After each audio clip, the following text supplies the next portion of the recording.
kind of kick us off a little bit. Michael Reidelbach, one of our board members, and founding board member, I should add also. So In the beginning. And actually I wouldn't be here if it weren't for him. And I will forgive him one day, but no. Not really. Michael? Well, first, before I start, thank you for coming. I can't tell you how important it is to see you're embracing this concept by your presence today. So thank you for being here with us today. And of course, many of you have worked on it. Many of you have donated to it. Some of you have done skills and lent us things, and we're appreciative for all that. Tom asked me to kind of go back to the beginning. And it's a strange beginning because there were 3 of us that started Franklinton Rising. We didn't even know each other. A mutual friend of ours who listened to each of us talk about Franklinton said, you 3 ought to get together and discuss it amongst yourselves and decide what you're going to do. So what we did is we all had a common theme, and it was very simple. We wanted to do something for Franklinton that would improve the situation, the kind of living in this neighborhood. I happen to have grown up here on the west side, so did Suzanne, who's one of our board members, and you as well. So I have a little bit of experience. It was a long time ago. I bet you can tell it was a long time ago. In any case, we got together and we had to define what is something. It's not enough to say I want to do something for Franklinton. You got to put some definition to that. And we knew a couple of things were for sure. The housing situation, this was 10 years ago. The housing situation wasn't very good. There were a lot of boarded up houses and a lot of houses that weren't very habitable as well, but many of them were boarded up. So we thought, well, maybe we ought to incorporate housing somehow. Then we thought about, what about jobs? What are these kids going to do when they get out of high school? How are they going to find a job that pays a living wage so that they can someday, if they wish, raise families and make a living for themselves in the future? So we thought, something to do with education. Then we also saw a spiritual void. And we said, if we're going to do this, we're going to also introduce the gospel of Jesus Christ as part of this program. And so with those 3 thoughts in mind, we set forth and we began to buy houses. And I can tell you that we could pick up a boarded up house for $2,000 or $3,000 10 years ago. Try doing that today in the neighborhood. It shows you how fast things change.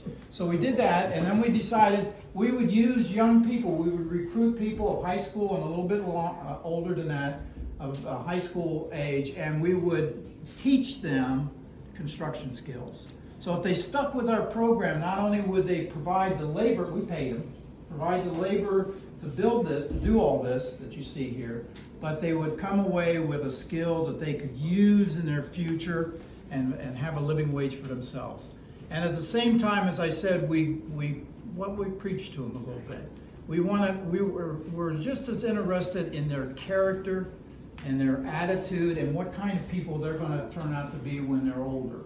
And so we do that as part of the program. So where are we now? Well, here we are 9-10 years later.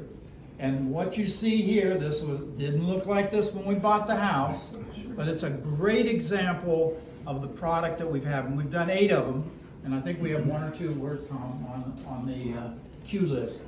So we've done that. Where are we going to go from here? Well, there's an old adage that says what? If it ain't broke, did somebody say break it? No, it's if it didn't break. If it isn't broke, don't fix it. So we're going to do more of it. We're expanding into the east side, which is outside of Franklinton, but we are expanding into the east side, and we're looking at some things there. We're going to do our first unit from the ground up on Chicago Avenue. That vacant lot there will soon be a 4-unit building. I don't know how soon is, but it will be a 4-year. So that's what we're doing. We're excited about the future. We're excited about the trainees that have come through. But we've got a special secondary story today. Markel and his family are going to buy this complex, and Markel was one of our trainees.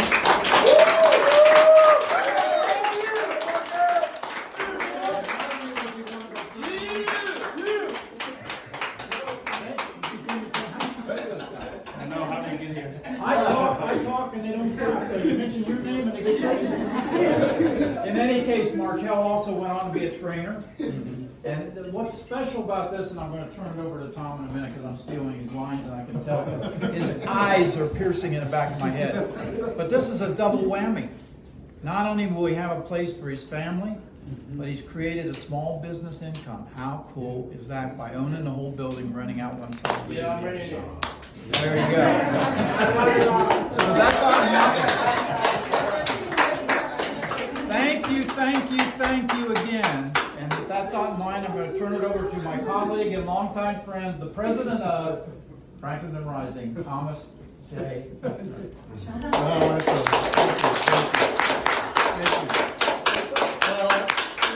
it's wonderful to have everybody here and to join us in this kind of special time. We kind of anticipated that it wasn't going to be quite this warm, particularly this morning when it was really cool. But anyway, here we are. And thank you so much for coming down. Michael talked, and he did say most of the things that I wanted to tell you, but we're standing in a house. That's what you get for letting me go first. Yeah, and it's easy to look at a house and see and recognize that a facility like this can go through a lot of changes that are really, really great and make it a wonderful place to actually live. But Franklinton Rising's first priority are all the men you see in orange shirts, and all of those that were preceded them, and even one in a yellow shirt that we have here today. Because thinking about poverty, there's an awful lot that goes on in society and a lot that government does to help provide housing, to feed, to support transportation, and do lots of things for people. But the most important thing is who they are and their real perspective on life. And do they have a proper perspective on life? Or are they caught with many of the problems and issues and things that they've grown up with and the trauma that might be there? So actually, Franklinton Rising exists primarily to help young adults escape poverty. Now, true, we've learned it's pretty tough to get out of poverty if you don't have a job, but you need, in order to maintain a good job, you need to have a proper attitude. And so we're mentoring, we're teaching, we're training, and it takes a lot of time. It really does take time and relationship for people to change their perspective about life. And so that's really, what we're all about. We want our trainees to gain a purpose in life. We want them to have a positive perspective about life and confidence that they can accomplish things that perhaps they never ever knew they could, perhaps they never even tried. Yeah. We can please come in. Thank you. This is not so exclusive that you can't come in. Thank you so much. So, it is, as we're saying, building these relationships to help young adults feel good about themselves, to feel positive, and to know that they really can accomplish things in life that perhaps they never ever dreamed that they could. And they do have challenges. There is something about construction that leads to good jobs. So it is important that they are learning something about construction, and we are, in fact, teaching them about construction as well. And we want them ultimately to have a fabulous home. Ultimately, we want to see them gain jobs that they can work in and enjoy and earn enough income that they can afford to rent and to purchase really great housing. And we've probably, since we started operationally in 2015, we have probably touched the lives of 110 or so, maybe 120 young adults. Many of them never stayed with the program because it was hard work. And it is hard work, right, guys? It's hot in the summer, it's cold in the winter, and every now and then it's really dirty. And you should have seen this place a week ago. But some of the guys have stuck with it, and they have, please come in. Please come in. So many of the guys have stuck with the program, and we have helped them prepare, introduce them to wonderful companies. We have a representative of one of those companies, Setterland Construction, right here, and Cornica Coasting right over here. And so there are wonderful companies that are always looking to hire good people. And so we hope to provide such companies with individuals who can be great employees. And we know they have the skills to learn once they're employed. Well, we were never ever going to hire any of our trainees because we wanted them to go on. Well, we had one exception. There was this guy that came to us. He didn't have any real construction skills, but he learned so fast we couldn't believe it. And decided he needed to be with us full time. And he kind of grew up in the area, knew something about living in poverty, and he became a fantastic teacher, mentor, trainer. And we're talking about Markel Weiss.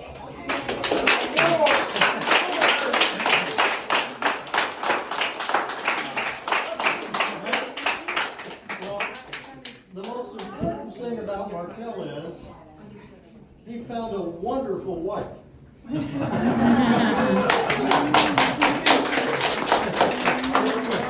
Matter of fact, I actually knew he was going to be married before he did. So, Markel and Kieran have two beautiful children, Uriah, and where's Ezekiel is outside? Ezekiel is outside, and Ezekiel's how old now? 7 months. 7 months, okay. So, they are going to be buying, as Michael already told you, this house. Okay. They're going to live in this side, I believe, and rent out the other side. Okay. You guys hear that? Applications, you can fill out applications after that. And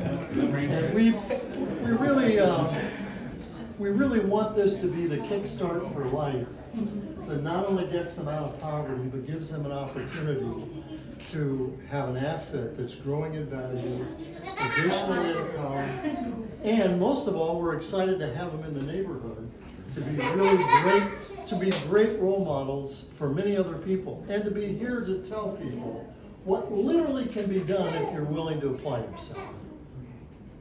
And it can be done. So Markel, Karen, thank you so much. We love you guys, and it's wonderful to have you here.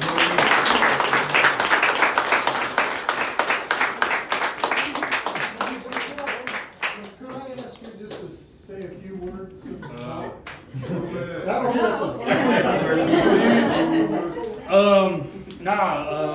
First, I just want to thank God for just guiding me in this situation and just getting me where I'm at today, just all the stuff I've been through.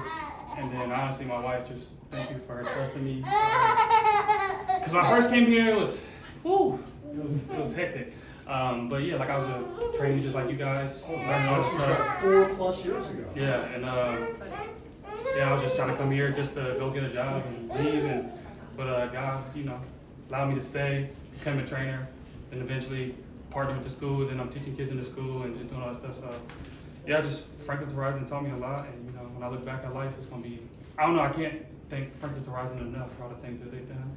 So, hold on. But yeah, I'm always gonna have a house, just to look at it and just, have just opportunity to help my family grow and continue to bless them. And yeah, so thank you, Franklinton Rising, for all the teachings and just, all the stuff we've been through. So, You're welcome. Well deserved.